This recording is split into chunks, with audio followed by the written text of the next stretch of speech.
We're going to talk about 2 things you must do if you're going to talk about prepping and being a prepper. Stay tuned.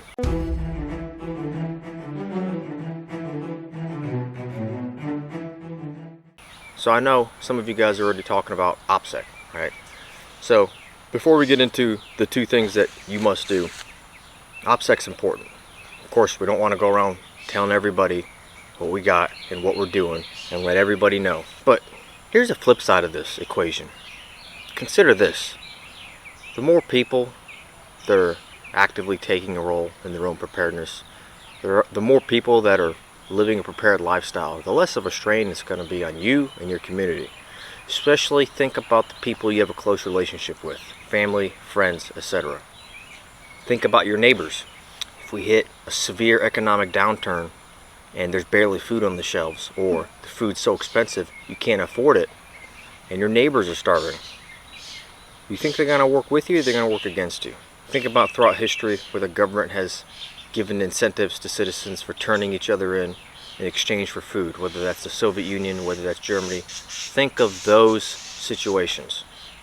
Now, if your neighbors are already on the path of preparedness and you guys are all already working together, it'd be much easier to deal with versus if you had kept everything secret, they didn't know who you were, you had no relationship. So think about that. There's a time and a place for both, but a lot of times I see people, their initial reaction is, well, we're just going to clam up and not say anything, and I don't think that's always the best choice. So let's get into it. The first thing you must do, you have to build relationships. A lot of people, I'll notice, get this backwards. So think about it like this. There's someone that you've newly met, coworker, neighbors, whatever. I always focus on building a relationship with them first, because if they already know me, they know that I'm a good person, that I'm a reasonable person, they build a level of trust with me. That paints a picture, or that tints everything else they see about me in the future. So they've gotten to know me, they see me as a reasonable person, and then I start going down the road of preparedness with them. They are thinking about that in their head through the lens of, well, I know Gil's not a crazy guy, and he's saying these things, and that's how they're interpreting it. Versus what I see a lot of people doing is the reverse. They jump straight into it. So now, if I meet someone, they don't know who I am. As far as they know, I could be a nut job. And now I get into what most people would consider a little out there, crazy, fringe, whatever you want to talk about it, or whatever you want to call it. But that's their first impression. So now they're trying to see, is Gil a normal guy? Is he a reasonable guy? Can I trust him? But they're looking at that through the lens of, well, he's a prepper. They think of doomsday preppers. It's much harder to build that relationship with them. And so you got to play the long game. I build a relationship with them first. They view me as reasonable, as someone they trust, and then we start going down that rabbit hole. It could take weeks, it could take months, it could take a year. Play the long game, because you have one chance of doing this. Once you screw it up, it's hard to undo.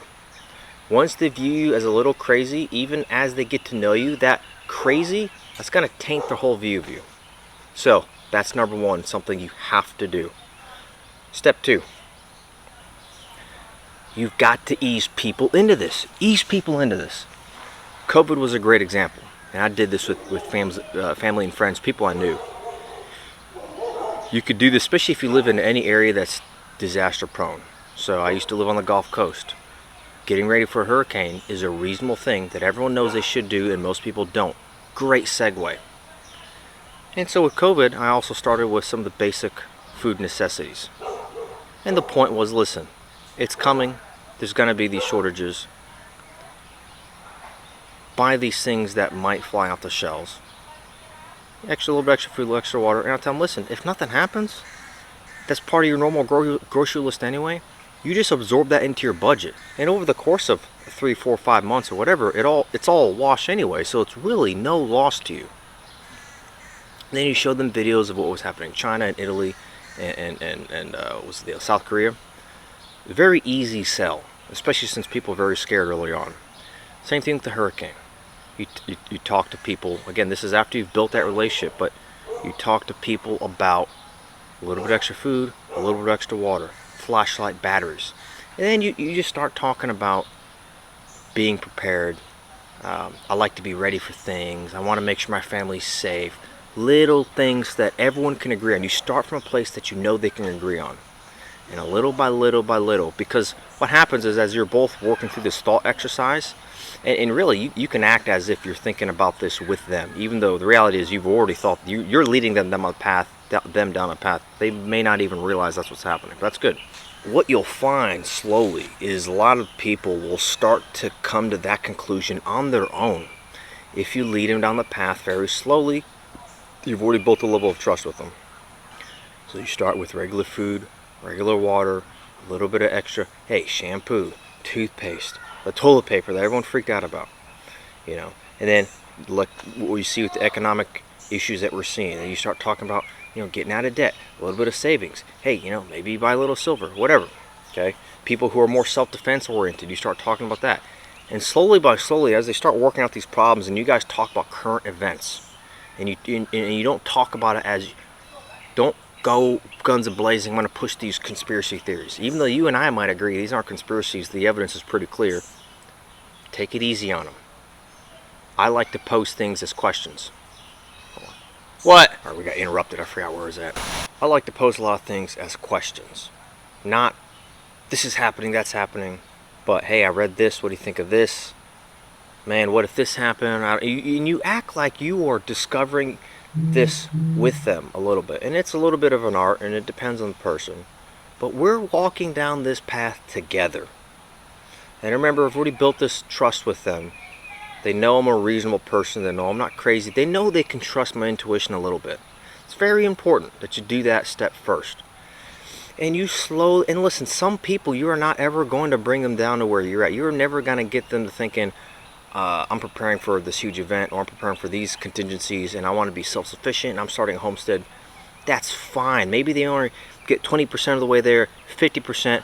Maybe they say, you know what, I'm going to have 3 months worth of food, water, medical. I'm going to have a gun. I'm going to get some professional training, and that's fine. And if that's all they're at, good. Do not ever discourage them.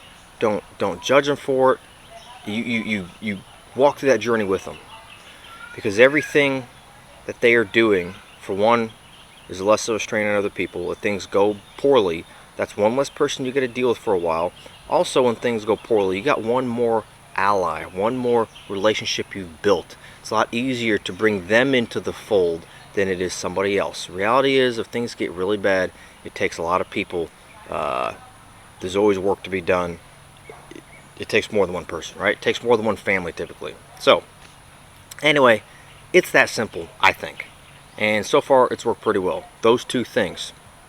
So to recap, the two things you've got to do. Build the relationship first.